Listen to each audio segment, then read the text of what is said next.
ইনকিলাব মঞ্চের মুখপাত্র শরীফ ওসমান হাদির হত্যাকারীরা ভারতে চলে গিয়ে থাকলে বন্দি বিনিময়ের চুক্তির মাধ্যমে তাদের ফেরত আনতে সরকারের প্রতি আহ্বান জানিয়েছে জামাতে ইসলামের জেনারেল সেক্রেটারি অধ্যাপক মিয়া গোলাম পারওয়ার।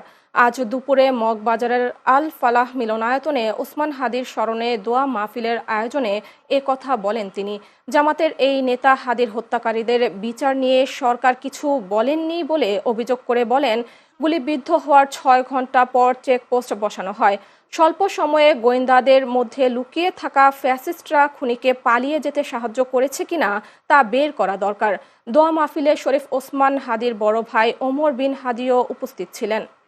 জাতির কাছে প্রশ্ন, সরকারের এই নীরবতা, আইন মন্ত্রণালয়, স্বরাষ্ট্র মন্ত্রণালয়, সরকার প্রধান, ইন্টেলিজেন্স, অনেক ইন্টেলিজেন্স গভর্নমেন্টের, দুনিয়ার আন্তর্জাতিক নানান তথ্য প্রযুক্তি উপায় উপকরণ লজিস্টিক সাপোর্ট দিয়ে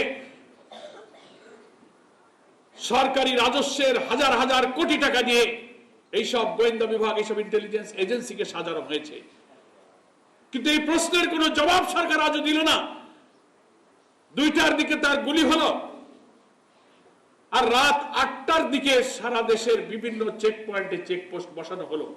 2টা থেকে রাত 8টা, এই 6 ঘন্টা কেন ফ্রি করে দেওয়া হলো? খুনিরা অবাধে সীমান্ত পাড়ি দিয়ে ভারতে চলে যেতে পারে। এই সুযোগ করে দেওয়ার পেছনে কি গোয়েন্দাদের মধ্যে লুকিয়ে থাকা ফ্যাসিস্টদের কোনো সহযোগী ছিল কিনা, এই প্রশ্ন